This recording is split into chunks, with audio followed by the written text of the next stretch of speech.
Hey guys, welcome to this month's manga haul video. It's kind of a big one. I got 61 volumes I want to share, with the first series I want to share called Grand Blue, which I bought volumes 1 to 11. Grand Blue is full of slapstick humor, and I believe it's one of the best comedy manga if you're a fan of more adult, raunchier humor. The story's set in college where the main character joins the diving club and hopes to live the ideal college life of good friends and pretty girls. But once he joins the club, he's introduced to the club members who like to drink till they drop, and then they coerce him into partying all night. I just want to say the art is really great, and you'll find a lot of people say that the facial expressions are really good. They help capture the absurdity of Grand Blue. Also, the best thing about this manga is that it's also a slice of life, so it's not just endless jokes and comedy. The diving club actually takes diving very seriously, so you get to experience what it's like to dive in the ocean for the first time and understand what makes the ocean so beautiful to deep sea divers. This diving aspect helps add a goal for the main character and helps create more of a linear storyline rather than a completely episodic slice of life. If you're looking for a fun manga to read just to make you laugh, Grand Blue is definitely my recommendation. Next, I got the first 5 volumes of We Never Learn, which is a harem rom-com manga with a similar plot to the quintessential quintuplets. The story is about a high school boy who, due to his poor financial situation, is forced to tutor different girls who each fall in love with him. While the premises are similar, I'd say the quintessential quintuplet is much more dramatic, while We Never Learn leans more into comedy. We Never Learn also has really great heroines, where I'd say all 5 girls can be the best girl. And funny thing, I say that because the manga is currently finishing right now with each of the girls getting their own ending route, so you get to decide which one is canon and which girl actually wins. Definitely give this a shot if you want to read a rom-com with a good ending. Next, I bought the entire collection of Deadman Wonderland, sitting at 13 volumes. Definitely a good read if you're a fan of stories with a darker tone and a lot of violence. The story is about a 15-year-old boy who has his entire classroom killed in front of him by a mysterious person named the Red Man. He is then framed for that murder, forcing him to be imprisoned in the Deadman Wonderland. Deadman Wonderland is not an ordinary prison, but one where people with a supernatural ability to control their blood like weapons are forced to fight each other for the amusement of others.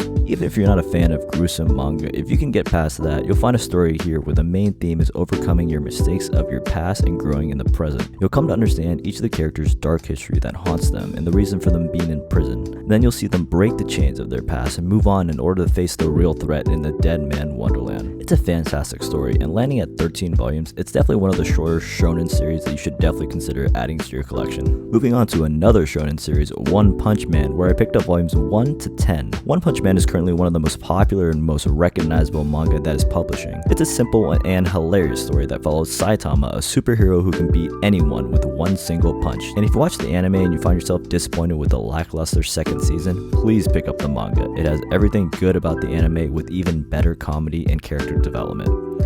If you like superheroes, action, and comedy, One Punch Man is a must-have for any manga collector. Next, I bought the first 4 volumes of If I Can Reach You, a story about a high school girl who is in love with her brother's wife. The worst part about this is that the 3 of them live together alone in an apartment, so every day she sees her crush act all lovey-dovey with her brother. She can't make a move or confess her feelings because this would ruin the family dynamic, so you go on this journey of how it feels to have unrequited feelings towards someone. That's the main plot point, with an addition of a small cast of supporting characters who are all great, as each of them goes through their own problems dealing with love. The interactions between the characters feel very natural, with nothing seeming too forced, and while the plot may seem a little taboo, the author definitely does not make anything seem too wrong or gross happen between the characters. If I Can Reach You is definitely a good ad for people who need more Yuri drama in their life.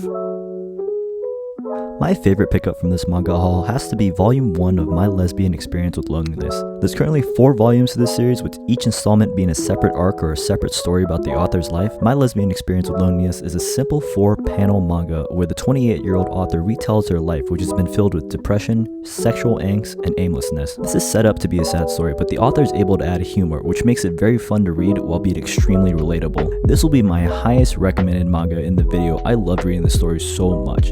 It's only the first volume, yet it resonated with me so strongly, unlike any other manga. Please pick this up if you're looking for a new series to read. The next series I got is the complete collection of Blank Canvas, My So-Called Artist Journey. This is a manga following the author's journey into becoming a manga artist, and the author is most well known for making Princess Jellyfish, which is also a well-received anime. Blank Canvas does a really good job showing the ups and downs of working towards a goal. In her case, working towards becoming a manga artist. She retells her life as a 36-year-old accomplished manga author, but her path is full of doubt and regret. This story can parallel our own lives where we can work so hard at one thing, but at the same time wonder if we're good enough, or if it's even worth putting in the effort when there's so many other people better than us. I recommend Blank Canvas to people who want to gain a perspective on what it takes to become a manga artist, portrayed in a way that's fun to read.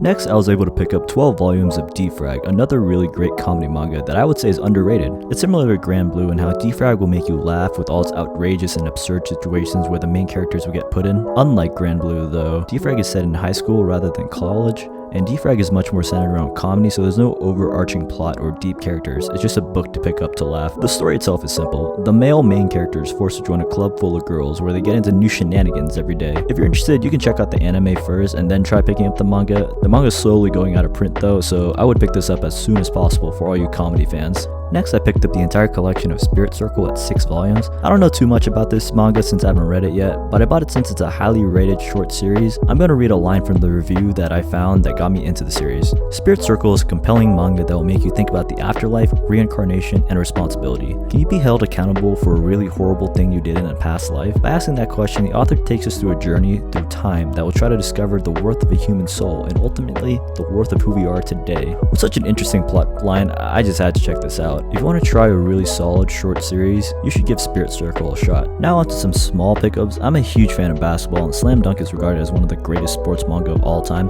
so I just had to pick up the first 3 volumes to get a feel for the manga. I don't really have much to say about this manga either since I haven't really gotten around to reading it, but going off recommendations and great reviews, I hear this is even better than Kuroko no Basket, which I loved watching. I'll give you guys a better impression once I read it, but if you need a sports manga in your life, I hear Slam Dunk is a must-have. Finally, I picked up the next 3 books of Wotakoi, in addition to the one I had from the last manga haul. I love Wotakoi. It's such a great rom-com that takes place in the adult world. There's so many romance stories that take place in a school setting nowadays, which I do find really good to read, but as someone in their 20s, an adult romance centered around otakus is much more relatable to me at this point in my life. It focuses on a small cast of about 6 characters. If you're looking for a romance outside the typical school romance, Wotakoi is definitely a good pickup. And that's 61 volumes. That concludes this month's manga haul. I actually have a mini manga haul coming about in about 2 weeks, so check out that video when it comes out. Let me know what you guys are reading this month and if you guys are reading anything that I recommended. And that's all. Bye!